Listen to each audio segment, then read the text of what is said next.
Hello friends. तो आज की वीडियो में बात करने वाले हैं किडनी स्वेलिंग के बारे में। तो किडनी में सूजन आने के काफ़ी सारे रीजंस होते हैं। तो आज की वीडियो में अच्छे से स्टडी करने वाले इसके कॉजेस के बारे में, इसके सिम्टम्स के बारे में, और जो हमारी वीडियो का खास टॉपिक होता है वो होता है इसके ट्रीटमेंट के बारे में। तो चलिए फिर आज का अपना वीडियो स्टार्ट करते हैं। तो सबसे पहले हम बात कर लेते हैं कुछ इसके कॉजेस के बारे में, आखिरकार इसके क्या क्या कारण होते हैं किडनी में सूजन आने के। तो जो हमारा सबसे पहला रीजन है वो हमारे किडनी स्टोन। तो यहाँ पे देखिए, जो किडनी में जब स्टोन हो जाता है, पथरी हो जाती है, तो उस कंडीशन में भी ये वाली कंडीशन है वो प्रोड्यूस हो जाती है। तो यहाँ पे हम डायरेक्ट ये नहीं कह सकते कि पेशेंट का किडनी में सूजन आ गई तो उसको पथरी हो। तो उसको क्या होता है, एक प्रॉपर जांच की जाती है, उसका अल्ट्रासाउंड वगैरह और भी काफ़ी सारी चीज़ें की जाती हैं, तभी हम ये बिल्कुल निश्चित कर सकते हैं कि उसकी किडनी में स्टोन हो चुका है। फिर जो नेक्स्ट है वो हमारा ब्लड क्लॉट, आपका वहाँ पे ब्लड का थक्का जम जाना, तो ये भी एक बहुत बड़ा रीजन यहाँ पे होता है। फिर जो नेक्स्ट वो यूरिन इन्फेक्शन, अगर आपकी यूरिन में किसी भी प्रकार का इन्फेक्शन हो गया है, आपको किसी प्रकार की दिक्कत हो रही है यूरिन में, तो उस कंडीशन में भी ये जो किडनी में स्वेलिंग है वो आ जाती है। तो नेक्स्ट है वो होता है हमारा इनलार्ज प्रोस्टेट। तो यहाँ पे देखिए, जो प्रोस्टेट है तो वो एक प्रकार की ग्लैंड होती है जो कि आपके ब्लैडर के नीचे होती है। तो सबसे पहले हम बात कर लेते हैं एक्चुअल में प्रोस्टेट ग्लैंड का फंक्शनिंग क्या होती है। तो प्रोस्टेट ग्लैंड जो कि सामान्य फ्लड को आपके जो उसके प्रोडक्शन में हेल्प करता है, और जो आपकी यूरिन का फ्लो होता है तो उसको मेंटेन करने में ये जो हेल्प करता है। जब आपकी प्रोस्टेट ग्लैंड का साइज है बढ़ जाता है, तो उस कंडीशन में भी ये प्रॉब्लम है वो हो जाती है। फिर जो नेक्स्ट बोना ट्यूमर इन यूरेटर, तो जो कि यूरेटर है जो कि आपकी किडनी से ब्लैडर तक का जो पाइप सा होता है स्ट्रक्चर, तो उसमें जो यूरिन को जो पास आउट करने में, ये जो आपकी किडनी से ब्लैडर तक पहुंचाने में ये इसका फंक्शन हो जाती है।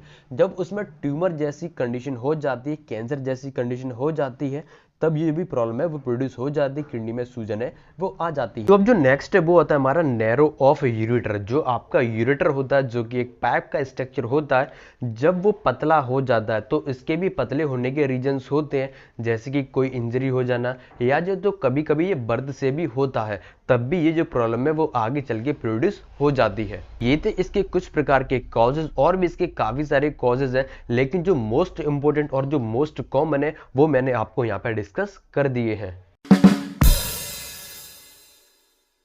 चलिए अब हम बात कर लेते हैं इसके सिम्टम्स के बारे में, आखिरकार क्या क्या लक्षण है वो आपको देखने को मिल सकते हैं। तो जो हमारा सबसे पहला सिम्टम वो हमारा पेनफुल यूरिनेशन। आपके अगर किडनी में स्वेलिंग आ जाती है तब आपको यूरिन करने में काफ़ी ज़्यादा प्रॉब्लम फेस करनी पड़ती है, वो काफ़ी ज़्यादा पेनफुल होती है, और इसमें कभी कभी तो जलन भी पड़ती है। फिर जो नेक्स्ट वो हमारा एब्डोमिनल पेन, जो कि काफ़ी ज़्यादा इंपॉर्टेंट है। तो यहाँ पे देखिए, आपके पेट में दर्द हो सकता है, आपके एक साइड में हो सकता है, या आपके दोनों साइड में जो पेट में दर्द है वो हो सकता है। फिर नेक्स्ट हमारा ब्लैडर नॉट एम्प्टी, आपको जो ब्लैडर है वो पूरी तरह खाली नहीं हो पाता है, जो आपकी यूरिन को होल्ड करता है जिसको हम ब्लैडर कहते हैं, जब उसमें यूरिन है थोड़ा बहुत रह जाता है, तो उस कंडीशन में क्या होता है कि वहां पे इंफेक्शन होने के चांसेस काफी ज्यादा बढ़ जाते हैं, तब भी ये जो प्रॉब्लम है प्रोड्यूस हो जाती है। जो नेक्स्ट है वो होता है हमारा नौसिया। आपको वहां पे उल्टी जैसी कंडीशन हो सकती है, आपको जी मचलाएगा, और कभी कभी तो वॉमिटिंग भी हो जाती है। तो और भी इसके काफी सारे सिम्टम्स हैं, लेकिन जो मोस्ट कॉमन और मोस्ट बेसिक सिम्टम है वो मैंने आपको यहाँ पे डिस्कस कर दिए हैं।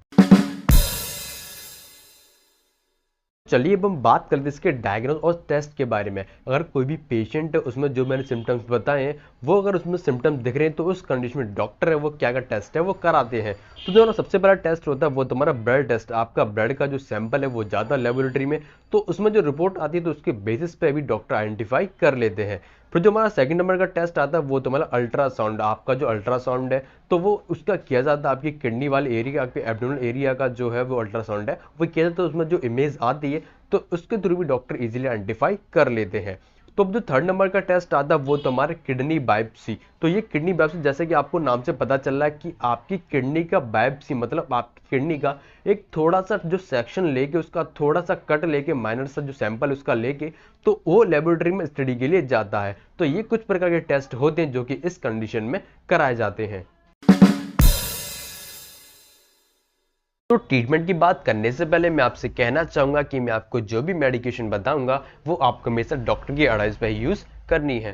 तो चलिए अब हम बात कर लेते हैं ट्रीटमेंट के बारे में। तो जो हमारी सबसे पहले टैबलेट आती है वो तुम्हारी फिनॉक्सीमिथाइल पेनिसिलिन। तो जैसा कि आपको यहाँ पे नाम से पता चल रहा है कि ये आपकी एक प्रकार की एंटीबायोटिक है जो कि आपकी किडनी स्वेलिंग में मोस्ट सबसे अच्छी है वो मानी जाती है। तो ये जो फिनॉक्सीमिथाइल पेनिसिलिन है जो कि आपकी एक प्रकार की एंटीबायोटिक है जो कि बैक्टीरियल इन्फेक्शन को ट्रीट करने में काफ़ी यूजफुल होती है। तो ये जो टैबलेट है ये भी आपकी इस कंडीशन में काफ़ी प्रिस्क्राइब की जाती है और जो इसकी डोजेज होती है जो कि पेशेंट के वेट के अकॉर्डिंग उसकी एज के अकॉर्डिंग इसकी डोजेज है वो डिसाइड की जाती हैं।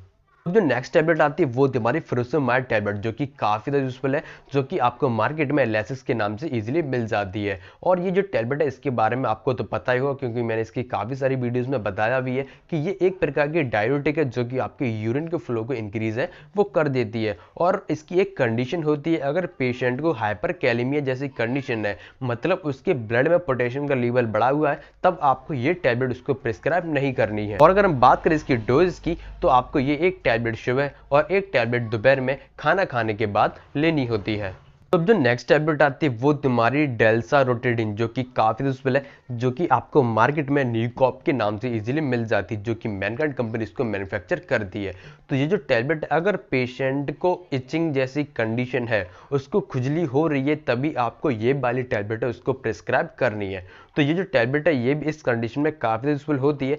तो मैंने जैसा कि आपको बताया था अगर पेशेंट को इचिंग जैसी कंडीशन है, अगर वो इचिंग बता रहा है, तभी आपको ये जो टैबलेट है उसको प्रिस्क्राइब करनी है। और अगर हम बात करें इसकी डोज की तो आपको ये एक टैबलेट शाम को सोने से पहले खाना खाने के बाद लेनी होती है।